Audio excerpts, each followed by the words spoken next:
अप्रैल 2024 मंगलवार से चैत्र नवरात्रि का पर्व प्रारंभ हो गया है।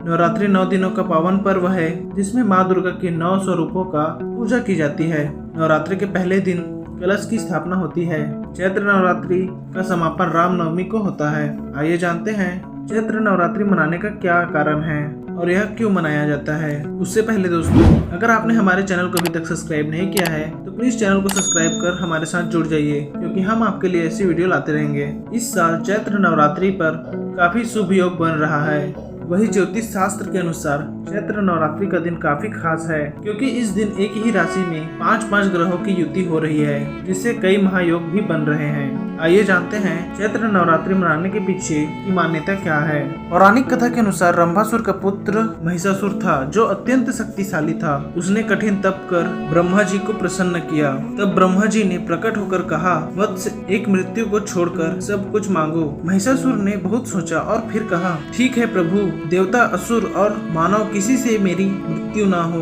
किसी स्त्री के हाथ में मेरी मृत्यु निश्चित करने की कृपा करें। ब्रह्मा जी तथास्तु कहकर अपने लोक चले गए। वर प्राप्त करने के बाद महिषासुर तीनों लोकों पर अपना अधिकार जमाकर त्रिलोकाधिपति बन गया। सभी देवता उससे परेशान हो गए। तब सभी देवताओं ने आदि शक्ति जगदम्बा का आवाहन किया और तब देवताओं की प्रार्थना सुनकर माता रानी ने चैत्र नवरात्रि के दिन अपने अंश से 9 रूपों को प्रकट किया। इन 9 रूपों को देवताओं ने अपने अपने शस्त्र देकर महिषासुर को वध करने के निवेदन किया। शस्त्र धारण कर माता शक्ति संपन्न हो गई। कहते हैं कि 9 रूपों को प्रकट करने का क्रम चैत्र माह के शुक्ल प्रतिपदा से आरंभ होकर नवमी तक चला। इसलिए इन 9 दिनों को चैत्र नवरात्रि के रूप में मनाया जाता है। हिंदू धर्म में प्रचलित मान्यताओं के अनुसार चैत्र नवरात्रि के पहले दिन माँ दुर्गा का जन्म हुआ और माँ दुर्गा को कहने पर ब्रह्मा जी ने सृष्टि का निर्माण किया। इसलिए चैत्र शुक्ल प्रतिपदा से हिंदू वर्ष की शुरुआत होती है। इसके अलावा कहा जाता है कि भगवान विष्णु के 7वें अवतार भगवान राम का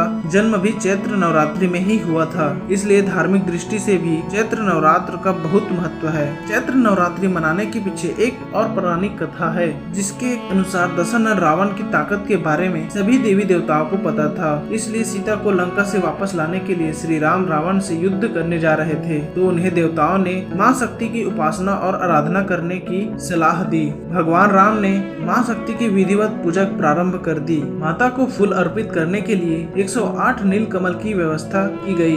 इसके साथ मंत्रोच्चारण के साथ पूजा शुरू कर दिया गया। जब रावण को इस बात का पता चला कि श्री राम माँ चंडी की पूजा कर रहे हैं, तो उसने भी माता की पूजा शुरू कर दी। रावण तो बड़ा शक्तिशाली था, ऐसे में किसी भी हाल में अपनी हार नहीं चाहता था। इसलिए उसने राम के 108 फूलों में से एक फूल चुरा लिया और अपने राज्य में माँ चंडी का पाठ करने लगा। राम को इस बात का पता चला और उसने कम पड़ रहे एक नील कमल की जगह अपनी एक आंख को समर्पित करने का प्रण किया। लेकिन जैसे ही श्री राम अपने आंख निकाल माता को समर्पित करने जा रहे थे, तभी माँ चंडी प्रकट होकर भगवान राम को विजय का आशीर्वाद दिया।